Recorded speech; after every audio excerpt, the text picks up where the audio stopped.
नमः सिद्धेभ्यः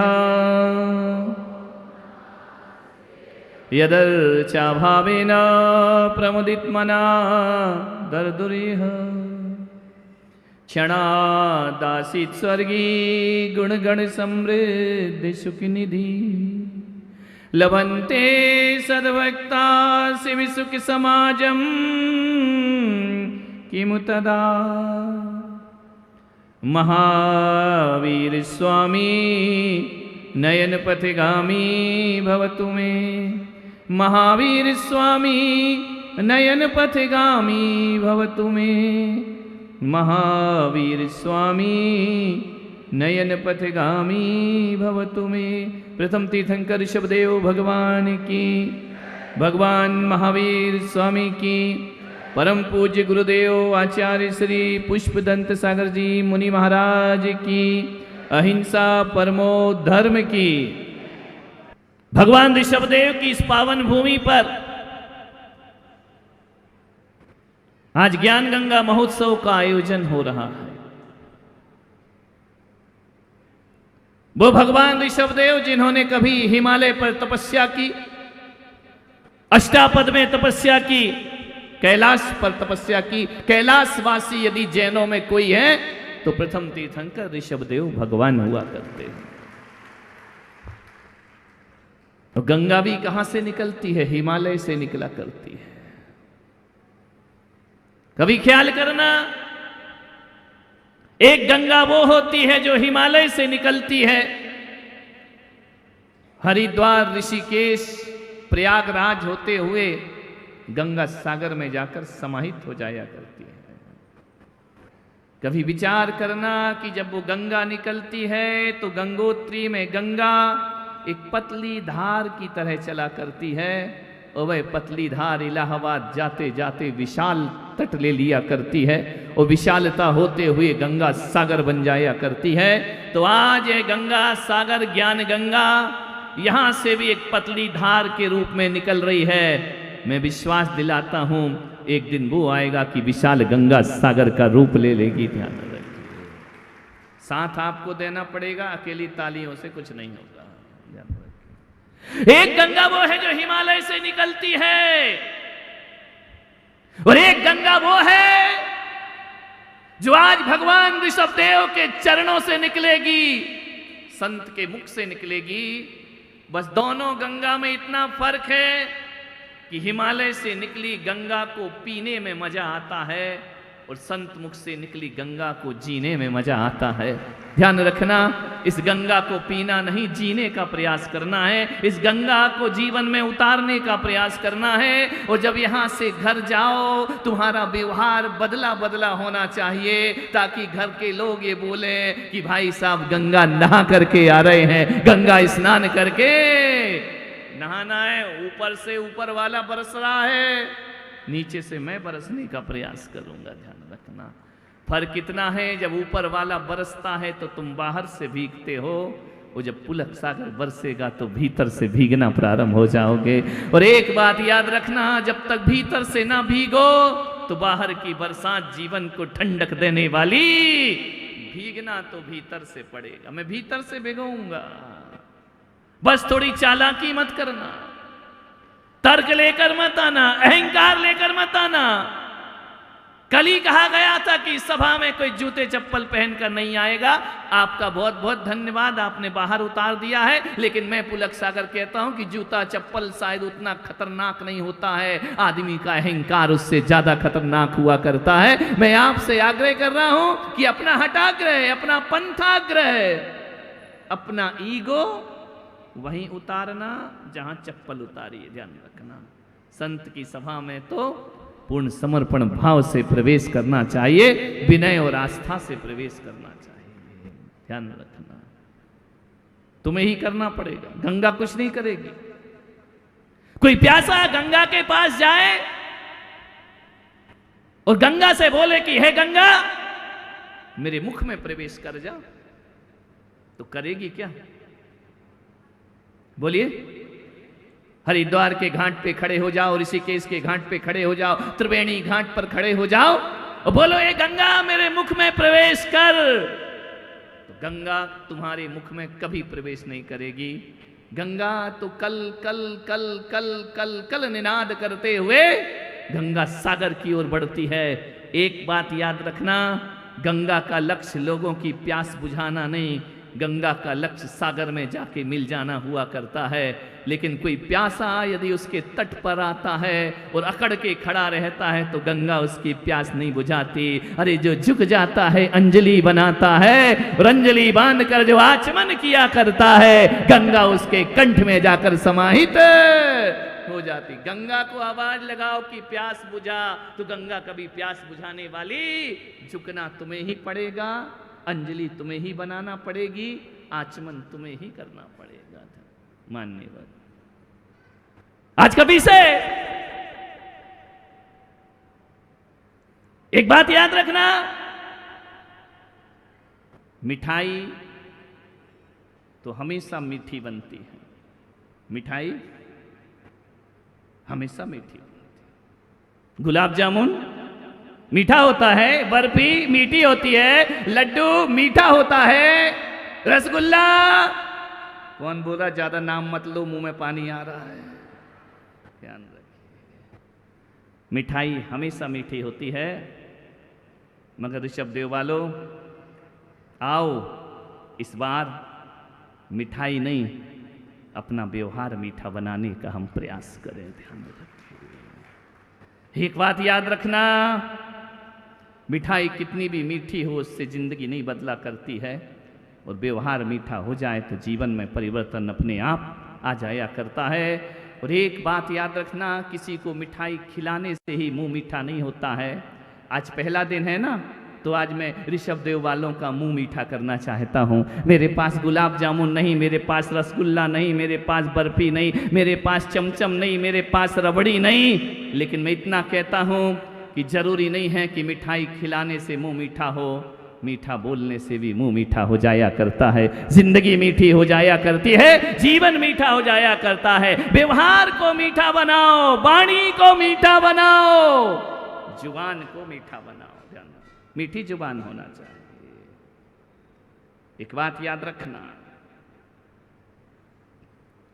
कोई तुम्हारे घर आए, भोजन को पूछो, भोजन नहीं दे सकते,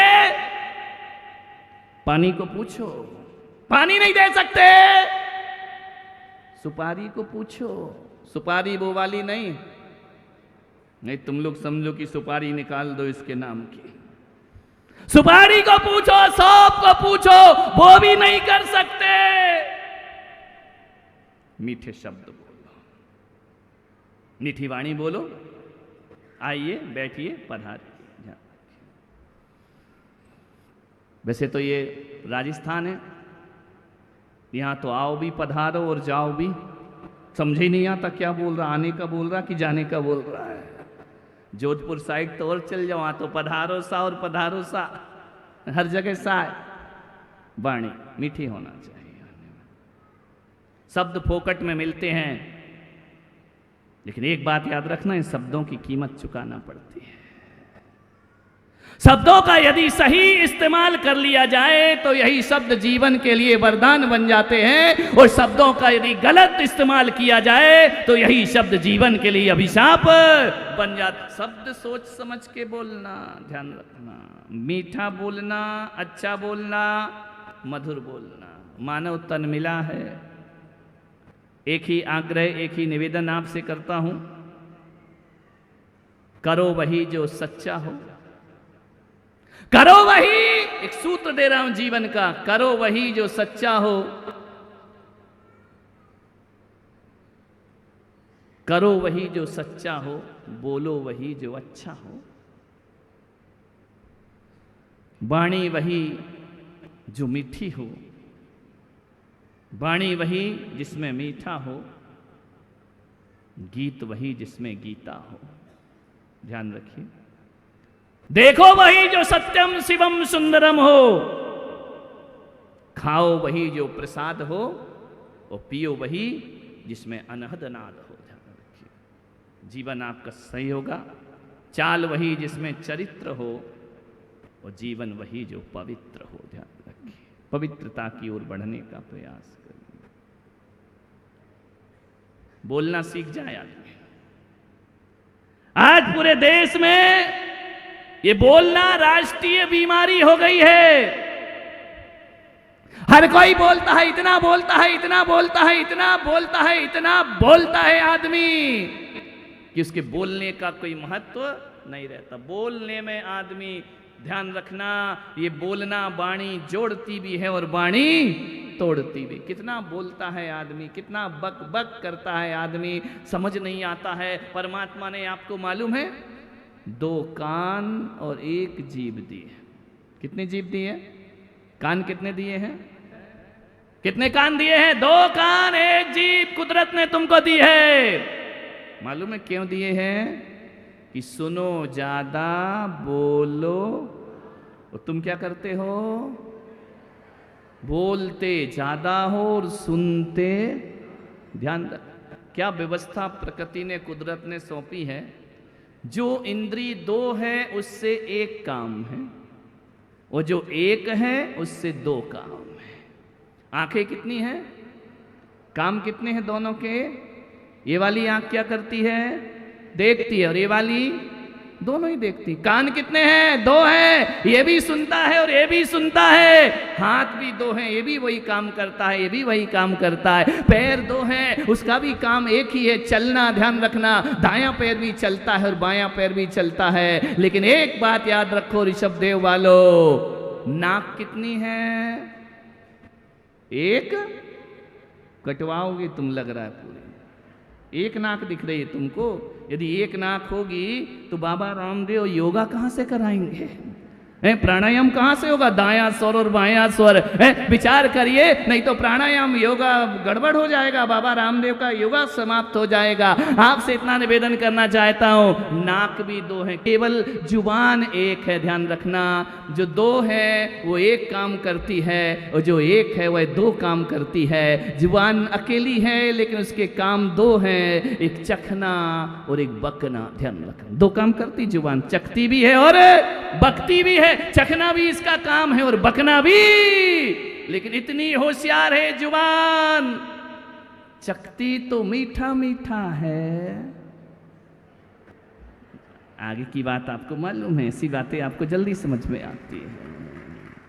चखती बड़ा मीठा मीठा है, लेकिन बोलती बड़ा तीखा तीखा है। ध्यान रखिए, जब भी बोलेगी आग उगलेगी। ध्यान रखिए, मान्यवर, ध्यान रखिए। मैं कहता हूं कि ना तो लोग दौलत से दुनिया में राज करते हैं, ना तो लोग शोहरत से दुनिया में राज करते हैं, ना लोग ऊंचे ऊंचे पदों से दुनिया में राज करते हैं। यदि दुनिया में कोई राज करता है तो मीठी जुबान से लोग दिलों में राज किया करते हैं। ध्यान रखना, दिल। मोदी जी के पास क्या है? बोलना ही तो है, और क्या है? ध्यान रखिए। और जे दूसरी पार्टी के पास बोलने वाला कोई है ही नहीं ढंग का। ध्यान रखना, मान्यवर, बोल बोल की दुनिया हिला दी। मान्यवर, एक ही चीज, मीठा बोलना। मेरी एक बात मान लेना, जब भी बोलना तो मीठा बोलना। और इंसान की तरह यदि बोलना ना आए तो जानवर की तरह चुप रहना सीख लो। ध्यान रखना, बोलो तो इंसान की तरह, वरना जानवर की तरह चुप रहो, उसमें तुम्हारी भलाई है। मत बोलो। लेकिन आदमी इतना बोलता है, इतना बोलता है, इतना बोलता है कि दिन तो छोड़ो, आदमी तो रात में भी बोलता है। तुम बोलना कितने वर्ष के बाद सीखते हो? जन्म के कितने वर्ष बाद बोलना सीखते हो? अरे माताएं बोलो ना, तुमने बच्चे नहीं पाले हैं क्या? कितने साल बाद सीखते हो? 1 साल, 1-1.5 साल में बच्चा बोलने? मुझे एक्सपीरियंस नहीं है और मुझे याद भी नहीं कि मैं कब बोलना सीखा हूं। ध्यान रखिए, 1-1.5 साल में बच्चा बोलना सीखता है। मान्यवर, एक बात याद रखना, 1-1.5 साल में तुम बोलना तो सीख जाते हो, पूरी जिंदगी गुजर जाती है। क्या बोलना है ये कोई नहीं सीख पाता है। ध्यान रखिए, क्या बोलना है और कैसे बोलना है। अकेले बोलने को बोलना नहीं कहा जाता है। अरे जो बेहोशी में बोला जाता है वो बड़बड़ाना होता है, और जो होश में बोला जाता है वो ही हकीकत में बोलना हुआ करता। होश पूर्वक बोलो, बेहोशी में मत बोलो। जब भी बोलते हो लठमार बोलते हो, ऐसा बोलो कि तुम्हारी वाणी से फूल झरना चाहिए। जो आदमी ईंट का जवाब पत्थर से देता है वो जिंदगी में कभी सफलता को प्राप्त नहीं हुआ करता है। जो आदमी गाली का जवाब गाली से देता है वो जीवन की ऊंचाइयों को कभी प्राप्त नहीं कर पाता है। जो थप्पड़ का जवाब मुक्के से दिया करता है वो ऊंचाइयों को प्राप्त नहीं होता है। और मैं कहता हूँ जीवन में उन्हीं लोगों को याद किया जाता है जो पत्थर का जवाब फूल से दिया करते हैं, जो गाली का जवाब गीत से दिया करते हैं, और जो थप्पड़ का जवाब हाथ जोड़ कर दिया करते हैं, वो ही लोगों के दिलों में राज किया करते हैं। एक ही चीज है, घर में परिवार में बिखराव है जुबान की वजह से। लोग कहते हैं कि जमीन की वजह से है, लोग कहते हैं मकान की वजह से है, लोग कहते हैं रुपए पैसे की वजह से है। घरों में यदि लड़ाइयां और अवसाद है तो केवल आदमी की जुबान की वजह से। किसी घर में 2 बहुएं हैं, आजकल तो मुश्किल का काम है, एक ही औलाद पैदा हो रही है। पहले 2 बहुएं होती थी, 3 बहुएं होती थी, 4 बहुएं होती थी। चारों बहुओं को एक सा प्यार नहीं मिला करता था। किसी बहू पर सासू की विशेष कृपा हुआ करती थी, किसी बेटी पर माँ की बहुत कृपा हुआ करती थी, किसी पर नहीं हुआ करती थी। बहुत सी महिलाएं सिर हिला रही, लगता 2 हैं उनके घर में। बात दिल तक पहुंच रही है। एक को ज्यादा चाहती सास, दूसरे को कम चाहती है। बल्लू ने लफड़ई नहीं किया, एक ही रहने दो। 1 और 2 का लफड़ई खत्म हो गया है। लेकिन बात तो मेरी महत्वपूर्ण है, ध्यान देने योग्य है। यदि बहू को सास ज़्यादा प्यार कर रही है तो इसलिए प्यार ज़्यादा नहीं करती है कि वो अमीर घर से आई है या बहुत दहेज लेकर के आई है। यदि बड़ी बहू घर में प्यार पा रही है और छोटी बहू प्यार नहीं पा रही है तो जहाँ तक मैं सोचता हूँ पुलक सागर इसी चिंतन पर पहुँचता है कि बड़ी बहू इसलिए पूछी जा रही, इसलिए प्यार पा रही है क्योंकि वो मीठा बोला करती है। ध्यान रखिए। और छोटी बहू इसलिए नफरत पा रही है, उसे बोलने का सलीका नहीं। दहेज को लेकर कोई प्यार नहीं होता है, पैसों को लेकर कोई प्यार नहीं होता है। घर में यदि किसी को इज्जत मिलती है तो उसका मीठा बोलना और मीठे व्यवहार से आदमी को इज्जत मिला करती है। ध्यान रखिए, मीठा बोलना शुरू कर दो, दिलों पर राज करना प्रारंभ हो जाएगा। ध्यान रखिए, व्यवहार अच्छा रखो। व्यवहार खराब होगा तो कुछ नहीं होगा। इसलिए मेरा आपसे निवेदन है, मीठा बोल।